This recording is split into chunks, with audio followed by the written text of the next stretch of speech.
comment activer la permanence test Covid, donc soit des tests PCR, soit des tests antigéniques. Le menu se situe ici sur dépistage Covid-19. Donc en cliquant dessus, vous allez arriver sur la liste de tous les patients qui ont pris rendez-vous. Donc ça, ce sont des demandes de tests. Sinon, par défaut, évidemment, la liste est vide.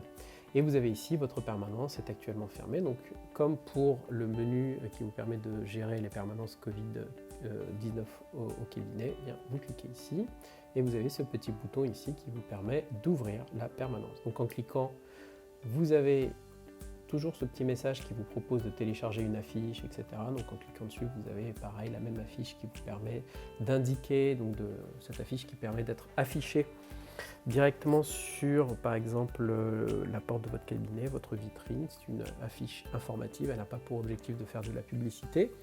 Elle ressemble d'ailleurs aux affiches qui sont envoyées par les URPS ou par vos syndicats. La subtilité, c'est qu'ici, vous avez un QR code qui permet de prendre rendez-vous uniquement avec vous, votre cabinet, et vous pouvez indiquer ici vos horaires d'ouverture, évidemment.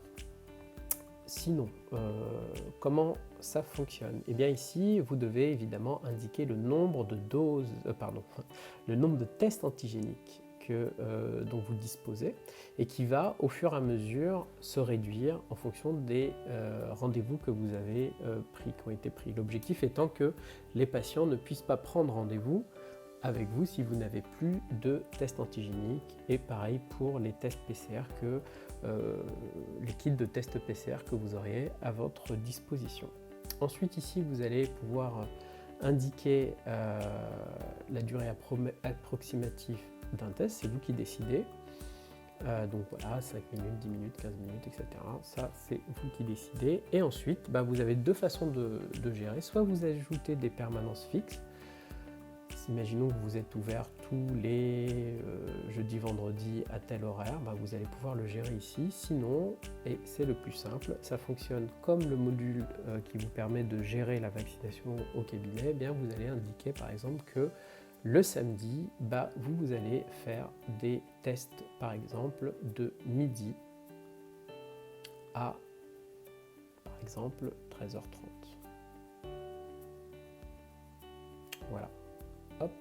Et donc, InziCare va proposer côté patient automatiquement 6 créneaux pendant 90 minutes, et donc ça va décroître au fur et à mesure vos nombres de tests que vous avez initiés. Vous avez un petit message qui vous dit vous pouvez annuler le nombre de tests saisis en mettant 0, ainsi vous ne recevrez plus de rendez-vous pour le test concerné.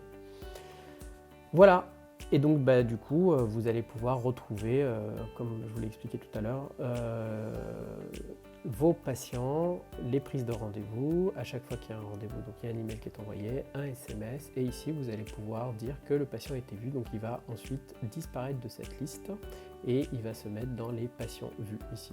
Voilà, donc là c'est les rendez-vous en cours. Vous allez pouvoir aussi choisir par exemple pour les patients que vous n'auriez pas vus hier, que vous avez déplacés. Vous pouvez choisir uniquement une date en particulier en cliquant par exemple sur personnaliser, et vous cliquez par exemple, je ne sais pas, sur, admettons, là on est en février, pour les patients qui auraient pris rendez-vous pour le 17 février par exemple. Voilà, vous cliquez 2 fois dessus, voilà. Et donc là les patients s'affichent, évidemment, il n'y en a aucun pour l'instant. Vous pouvez revenir sur par exemple les 30 derniers jours et les patients s'affichent ici. Voilà, vous pouvez également déplacer le rendez-vous. Donc en cliquant sur déplacer le rendez-vous, ça va choisir la date que vous avez ouvert et vous allez en fait déplacer le rendez-vous. Le patient évidemment a été prévenu, etc. Voilà, j'espère que c'est plus clair pour le module qui vous permet de gérer les tests Covid au cabinet.